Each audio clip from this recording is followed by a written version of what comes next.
ಸ್ನೇಹಿತರೆ, welcome back. ನೀವು ನೋಡ್ತಿದ್ದೀರಾ ಮನದ ಮಾತು ಕಾರ್ಯಕ್ರಮ. ನಾನು ನಿಮ್ಮ ಪ್ರೀತಿ ಹುಡುಗ ಜೈ ಮಾತಾಡ್ತಾ ಇದ್ದೀನಿ. ಸೊ ಇವತ್ತಿನ ಟಾಪಿಕ್ ಏನಂತ ಹೇಳಿದ್ರೆ, ಮನುಷ್ಯರ ಸಂಬಂಧ ತುಂಬ ಹಾಳಾಗ್ತಿದೆ ಇವತ್ತಿಗೆ ಅಲ್ವಾ. ಟೆಕ್ನಾಲಜಿ ಎಷ್ಟು ಇಂಪ್ರೂವ್ಮೆಂಟ್ ಆಗಿದೆ ಅಷ್ಟೇ ಸಂಬಂಧ ಕುಂಠಿತವಾಗ್ತಾ ಬರ್ತಾ ಇದೆ. ಈ ಹಾಳಾಗ್ತಿರೋದಕ್ಕೆ ಕಾರಣಗಳೇನು, ಇದರ ಬಗ್ಗೆ ವಿಡಿಯೋ ಮಾಡ್ತಾ ಇದ್ದೀನಿ. ವಿಡಿಯೋನ ಕೊನೆ ತನಕ ನೋಡಿ. ಆ್ಯಂಡ್ ನಿಮ್ಮ ಅನಿಸಿಕೆ ಈ ಪಾಯಿಂಟ್ಸ್ ಕೇಳಿದ ಮೇಲೆ ಏನಂತ ಕಮೆಂಟ್ ಮಾಡಿ ತಿಳಿಸಿ ಮರಿಬೇಡಿ ಅಂತ ಹೇಳ್ತಾ, ಚಾನಲ್ಗೆ ಹೊಸಬ್ರಾಗಿದ್ದರೆ ಸಬ್ಸ್ಕ್ರೈಬ್ ಮಾಡ್ಕೊಳ್ಳಿ ಆ್ಯಂಡ್ ಎಲ್ರಿಗೂ ಶೇರ್ ಮಾಡಿ. ಫಸ್ಟ್ ಪಾಯಿಂಟ್ ಏನಂತ ಹೇಳಿದ್ರೆ, ನೋಡಿ, ಎಕ್ಸ್ಪೆಕ್ಟೇಷನ್ ಅತಿಯಾಗಿ ಆದರೆ ಒಂದು ಸಂಬಂಧ ಆದಮೇಲೆ, ಈಗ ಒಂದು ಸಂಬಂಧ ಆಗಿರೋದು ಅನ್ಕೊಳ್ಳೋಣ, ಆ ಸಂಬಂಧದ ಮಧ್ಯೆ ಅತಿಯಾದ ಎಕ್ಸ್ಪೆಕ್ಟೇಷನ್ ಇರಬಾರ್ದು. ಎಕ್ಸ್ಪೆಕ್ಟೇಷನ್ ಇರಬೇಕು, ಬಟ್ ಅತಿಯಾಗಿರಬಾರ್ದು. ಅತಿ ಯಾವುದೇ ಆದರೂ ಕೂಡ ಅಮೃತನ ವಿಷ ಅಂತ ದೊಡ್ಡವರು ಒಂದು ಮಾತು ಹೇಳ್ತಾರೆ. ಎಕ್ಸಾಂಪಲ್, ಈಗ ಯಾವುದೋ ಒಂದು ರಿಲೇಷನ್ಶಿಪ್ ಬಿಲ್ಡ್ ಆಗಿರುತ್ತೆ, ಎಲ್ಲದಕ್ಕೂ ಕೂಡ ಎಕ್ಸ್ಪೆಕ್ಟೇಷನ್ ಮೋರ್ ಆ್ಯಂಡ್ ಮೋರ್. ಈಗ ಉದಾಹರಣೆಗೆ ಏನಂತ ಹೇಳಿದರೆ, ಅಡುಗೆ ಮಾಡಿರ್ತೀರ ಅಂದ್ಕೊಳ್ಳಿ ಹೆಣ್ಮಕ್ಳು, ಅದಕ್ಕೆ ಎವ್ರಿ ಡೇ ಗಂಡ ಕಮೆಂಟ್ ಮಾಡಲೇಬೇಕು ಅಂತ ನಿಮ್ಮ ಎಕ್ಸ್ಪೆಕ್ಟೇಷನ್ಸ್ ಅನ್ಕೊಳ್ಳೋಣ. ಈ ಕಾಮನಾಗಿ 1 ಡೇ ಮಾಡ್ತಾರೆ, 2 ಡೇ ಮಾಡ್ತಾರೆ, 3 ಡೇ ಮಾಡ್ತಾರೆ ಅಂದ್ಕೊಳ್ಳಿ. ಎಕ್ಸಾಂಪಲ್ ಕೊಡ್ತಾ ಇರೋದು ಇದು. ಈಗ ಹೆಂಡತಿ ಅಂದ್ಕೊಳ್ತಾಳೆ, ಅತಿಯಾದ ಎಕ್ಸ್ಪೆಕ್ಟೇಷನ್ ಎಕ್ಸಾಂಪಲ್ ಕೊಡ್ತಾಳೆ. ಹೆಂಡತಿ ಅಂದ್ಕೊಳ್ತಾಳೆ, ಗಂಡ ಎವ್ರಿ ಡೇ ನನ್ನ ಅಡುಗೆಗೆ ಕಮೆಂಟ್ ಮಾಡಬೇಕು ಅಂತ ಅಂದ್ಕೊಂಡಿರ್ತಾರೆ ಅಂದ್ಕೊಂಡ್ಕೊಳ್ಳಿ. ಎವ್ರಿ ಡೇ ಹೆಂಗೆ ಮಾಡೋಕ್ಕೆ ಸಾಧ್ಯ? ಸೊ ಇದು ಅತಿಯಾದ ಎಕ್ಸ್ಪೆಕ್ಟೇಷನ್. ಇದ್ದಾಗ ನಿಮ್ಮ ಎಕ್ಸ್ಪೆಕ್ಟೇಷನ್ ಸುಳ್ಳು ಅಥವಾ ಅದಕ್ಕೆ ಒಂದು ಸ್ಪಂದನೆ ಸಿಗದೇ ಇದ್ದಾಗ ಅದು ರಾಂಗ್ ಆಗುತ್ತೆ, ನಿಮ್ಗೆ ಹರ್ಟ್ ಆಗುತ್ತೆ. ಹರ್ಟ್ ಆದ ಕೋಪ ಬರುತ್ತೆ, ಕೋಪ ಬಂದ ಜಗಳ ಬರುತ್ತೆ, ಅಲ್ಲಿ ಬಿರುಕು ಸ್ಟೋರಿ ಸ್ಟಾರ್ಟ್ ಆಗುತ್ತೆ. ಓಕೆ, ಇದು 1ನೇ ಪಾಯಿಂಟ್. 2ನೇದು ಬಂದು ಏನಂತ ಹೇಳಿದ್ರೆ, ಬರೀ ಏನಂತ ಹೇಳಿದ್ರೆ ಭಾವನೆಗಳ ಜೊತೆ ಕನೆಕ್ಟ್ ಆಗದಿರಾ ಬರೀ ಮೊಬೈಲಲ್ಲಿ ಅಡಿಕ್ಟ್ ಆಗಿರುವಂಥದ್ದು. ಭಾವನೆಗಳೊಟ್ಟಿಗೆ ಕನೆಕ್ಟ್ ಆಗಲ್ಲ ಜಾಸ್ತಿ. ನೋಡಿ, ಆವಾಗಿನ ಕಾಲಕ್ಕೆ ಮನೆ ಮೇಲೆ ಚಂದಮ್ಮನ ತೋರಿಸ್ಕೊಂಡು ಮಾತಾಡಿಕೊಂಡು ಅಮ್ಮ ಅಜ್ಜಿ ಮಕ್ಕಳು ಹೆಂಡತಿ ಗಂಡ ಇದೆಲ್ಲ ಒಂದು ಇತ್ತು. ಈಗ ಎಲ್ಲ ಫೋನಲ್ಲಿ ಸಿಗ್ತಿರೋದ್ರಿಂದ ಮನುಷ್ಯನ ಜೊತೆ ಬೆರೆಯೋದು ಜಾಸ್ತಿ ಆಗ್ತಿಲ್ಲ, ಫೋನೊಟ್ಟಿಗೆ ಬೆರೆಯೋದು ಜಾಸ್ತಿ ಆಗಿದೆ. ನೀವು ಫೋನೊಟ್ಟಿಗೆ ಬೆರೆಯೋದು ಜಾಸ್ತಿ ಆಗಿಬಿಟ್ರೆ ಇಲ್ಲಿ ಮನುಷ್ಯ ಒಬ್ಬಂಟಿ ಆಗ್ತಾನೆ. ಇಲ್ಲಿ ಭಾವನೆಗಳೇ ಎಕ್ಸ್ಚೇಂಜ್ ಆಗಲ್ಲ. ಭಾವನೆಗಳು ಎಕ್ಸ್ಚೇಂಜ್ ಆಗದೇ ಇದ್ದಾಗ ಏನಾಗುತ್ತೆ ಹೇಳಿ ನೋಡೋಣ.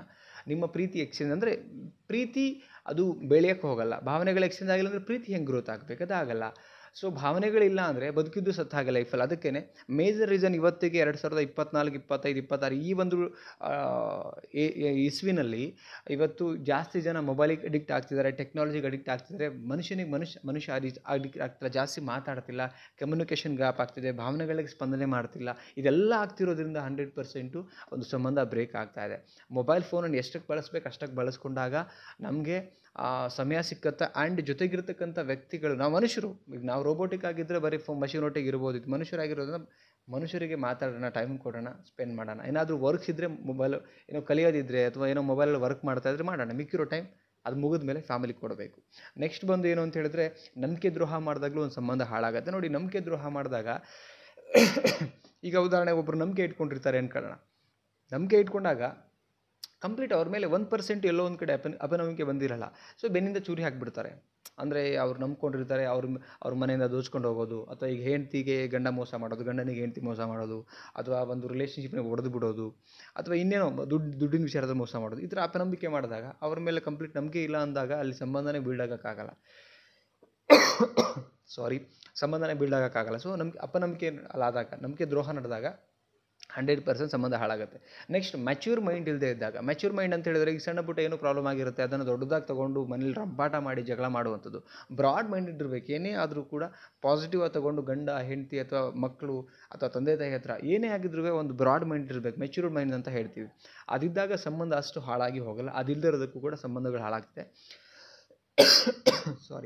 ಬರೀ ಸ್ವಾರ್ಥ ನೋಡೋದ್ರಿಂದ. ನೋಡಿ, ಒಂದು ರಿಲೇಷನ್ಶಿಪ್ಪಲ್ಲಿ ಬರೀ ಸ್ವಾರ್ಥ ನೋಡಬಾರ್ದು. ಬರೀ ನಂದಷ್ಟು ನೋಡ್ಕೊಳ್ಳೋದು, ನನ್ನ ದುಡ್ಡಿಗೋಸ್ಕರ ನಾನು ಮಾಡ್ಕೊಳ್ಳೋದು, ನನ್ನ ಹೊಟ್ಟೆಗೆ ಮಾತ್ರ ನೋಡ್ಕೊಳ್ಳೋದು, ಇನ್ನೊಬ್ಬರ ಬಗ್ಗೆ ಯೋಚನೆ ಮಾಡ್ದಂಗೆ ಇರೋದು. ಈ ಥರದ್ದು ಇದ್ದಾಗ ಏನಾಗುತ್ತೆ, ಅಲ್ಲಿ ಸಂಬಂಧ ಅಂತ ಬಂದಾಗ ಸ್ಯಾಕ್ರಿಫೈಸ್ ಮನೋಭಾವ ಇರಬೇಕೇ ವಿನಃ ಬರೀ ಸೆಲ್ಫ್ ಆಗಿದ್ದರೆ ಸಂಬಂಧ ಆಗಲ್ಲ. ನೀವು ಒಂಟಿಯಾಗಿರೋದು ಬೆಸ್ಟು. ನಿಮ್ಮ ಸ್ವಾರ್ಥಕ್ಕೆ ನೋಡೋದಾದರೆ ನೀವು ಸಂಬಂಧದ ಬಗ್ಗೆ ಮಾತಾಡೋಕ್ಕೆ ಹೋಗ್ಕೊಡ್ದು, ಸಂಬಂಧದ ಬಗ್ಗೆ ಯೋಚನೆ ಕೂಡ ಮಾಡಬಾರ್ದು.